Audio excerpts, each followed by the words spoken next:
Napoleon Bonaparte was born on a small island that most people had never heard of. He died on one, too. But in between, he conquered Europe, rewrote its laws, and made kings tremble at the sound of his name. This is Napoleon Bonaparte. It's 1769.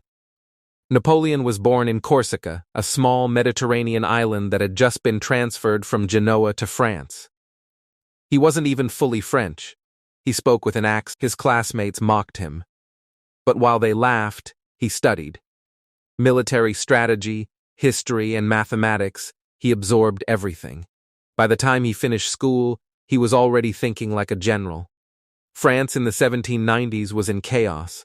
The revolution had torn the country apart. Kings had been executed. The government was weak and unstable. Europe's greatest powers, Britain, Austria, and Prussia, were circling France like wolves. Into that chaos stepped Napoleon. He rose through the army with breathtaking speed.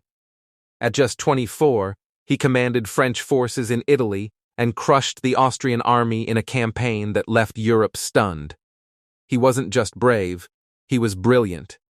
He moved faster than his enemies expected, struck where they were weakest, and never gave them time to recover. By 1804, France made him emperor. He stood in Notre Dame Cathedral and placed the crown on his own head, refusing to let anyone else do it. The message was clear. No one gave him power. He took it. At his peak, Napoleon Bonaparte controlled most of continental Europe. He reformed France's legal system with the Napoleonic Code, a framework still used in dozens of countries today. He reshaped borders, toppled monarchies, and redrew the map of the world. Then came Russia. In 1812, Napoleon marched over 600,000 soldiers into Russian territory. It was the greatest military gamble of his life, and it destroyed him. The Russians refused to surrender.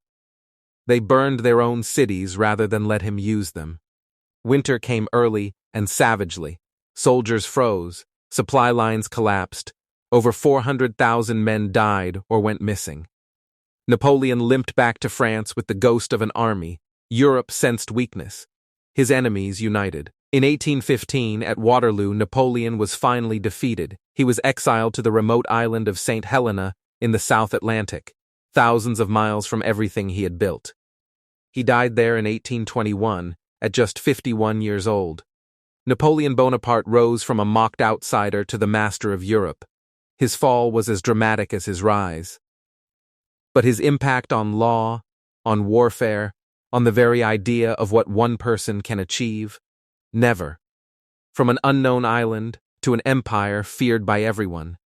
Few stories are more cinematic. Follow for more powerful accounts of those who shaped our world.